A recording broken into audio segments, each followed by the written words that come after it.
So last time we did the spawning the anvil and the cake, and today I will be going to show you how to spawn items using spawners and NBT edit. So the best way to do this is just get the items you want to spawn. So let's say I want to spawn like 5 or 6 rail, and let's do 10 grass.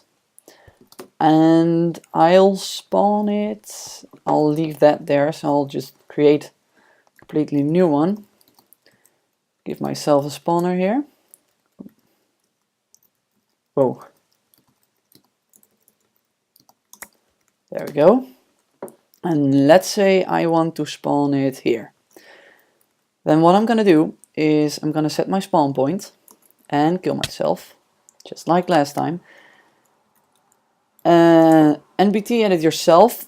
This time it's a little bit different. You're gonna set the Y position to 3, otherwise it will spawn for some reason inside the block, and that's not what we want. It's gonna like jump out and jump everywhere. So let's put it in here.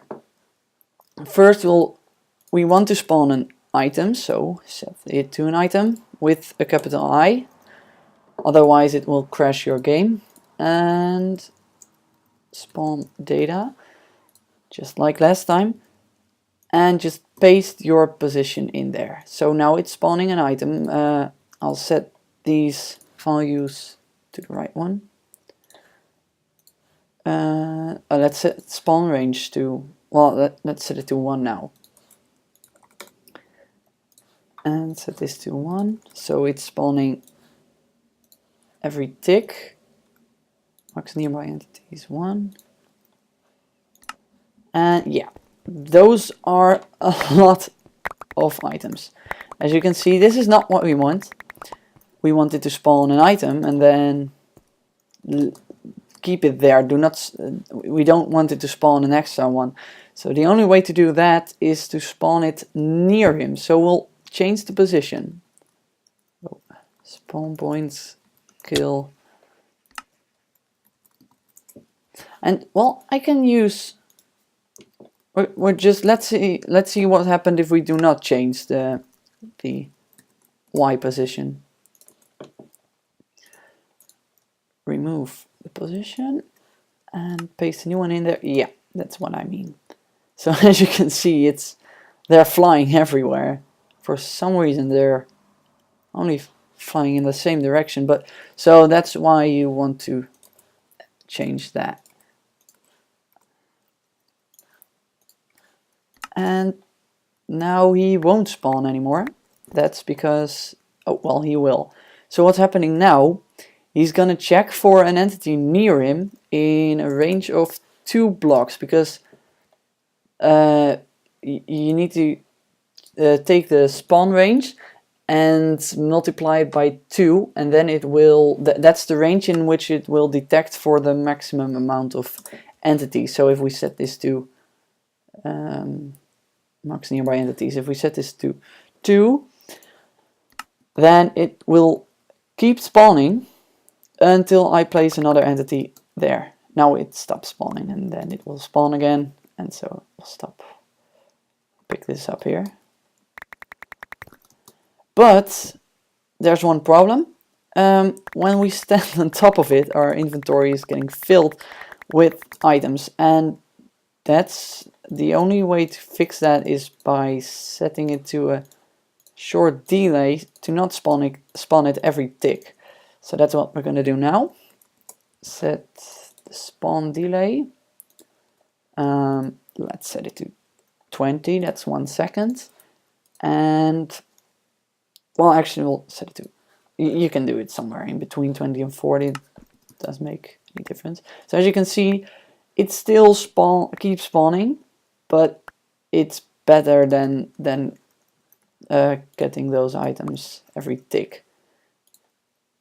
So yeah, there's not really a way to stop it from spawning when you're there. Well, maybe with redstone, but it's just way too complicated and unnecessary. So that's just the way I did it.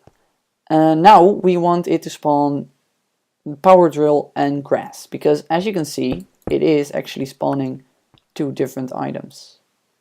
See? And now, yeah, so what item it is spawning is random, and the delay is a bit random as well. Guess, I'm not sure.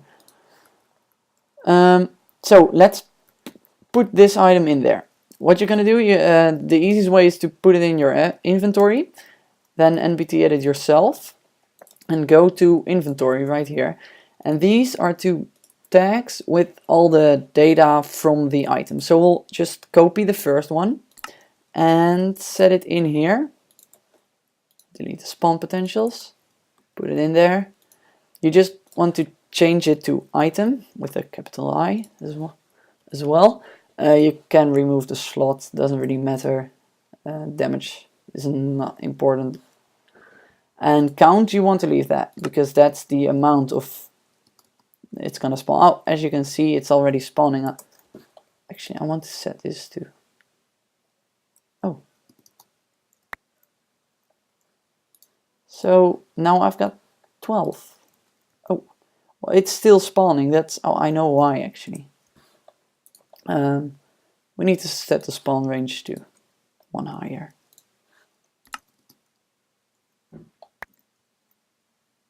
Guess it doesn't spawn anymore now. Oh. Oh, that's really... Why is it doing that? Oh, I know already. I'll just remove... No, wait. That's weird. Let's have a look at this one. Yeah, so it's got spawn count 1, spawn range 1, marks nearby. And maybe I don't know. It keeps spawning. Oh, set this to, oh, stupid. So now I got a lot of power drill. I'll just remove that. So as you can see, it is spawning 6 every time, but well, unless you stand there for too long, then. So that's why I set the delay a bit higher there, but I'm not gonna do that now. Now you can remove that one and oh, nbt edit yourself again. Go to your inventory and copy, well, I'm not going to copy it, I'm going to save it into this slot, because I'm going to copy something else already.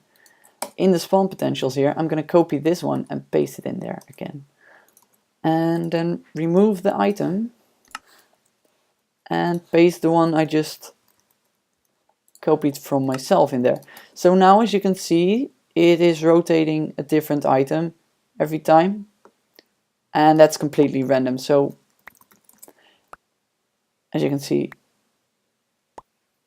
it does not have any order of giving you the stuff. It's just, so that's how I did that. There's so that I also did that here with, well, a bit longer delay. Actually, a lot longer. Oh yeah, there it is. Also, that delay is also random. So, but you can also use it for this level. If you get too near, it will close. And this is what I used a lot in my second map, the code to Infinite. As you can see, there's a pressure plate here. And if I get too near to the spawner, it will spawn an item. Just like we did over there, but I added one tag. Here's the spawner. As you can see, it's got H, it's a tag short, so this one.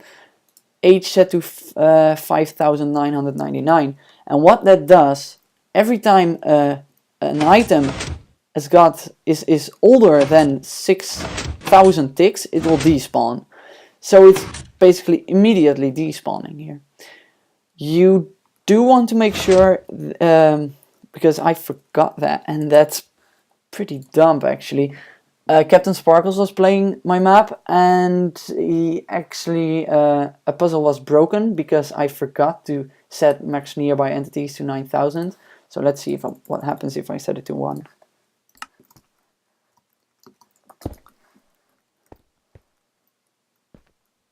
it doesn't close, because there is somewhere an entity near him, and it's probably over here, this one. So yeah, you might want to change that as well. Actually, one thing I want to show you is what I use a lot in the code Infinite is spawners like, oh yeah, also here I'm spawning items on top of hoppers so that it will be infinite. It's got an infinite supply of books. So yeah, that's kind of cool, because if just in case you burn the book or something, you can still just get it. So yeah, what I think a lot of map makers should do is over here. This spawner is spawning an item on top of this pressure plate, and that is triggering these commands. You can also just do this. Oh, hold on. And that's what I did first. I can show that actually. Way over there. These are a lot of command blocks. And I had it powered like this. Well, that clock isn't really a problem, but it's firing like, well, about 20, 40 command blocks at the same time, and that really drops your frame rate.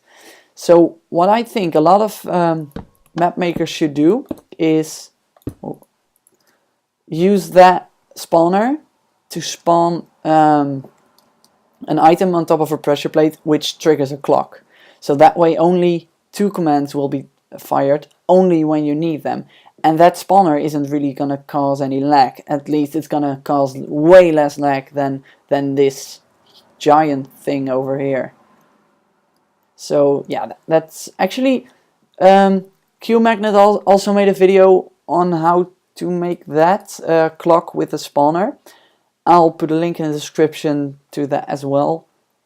And that's it for today. I wanted to do the TNT. How I did... Wait, here it is. This TNT is being spawned when you remove it. So yeah, there it is. I wanted to do that next video, but I got a lot of requests on how I did the frozen time puzzle in the code too. So I think I'm gonna do that first, because, well, it's kind of awesome. So yeah, I hope you enjoyed this video and learned something. That's it for today. And I don't really have an outro yet. That's it for now.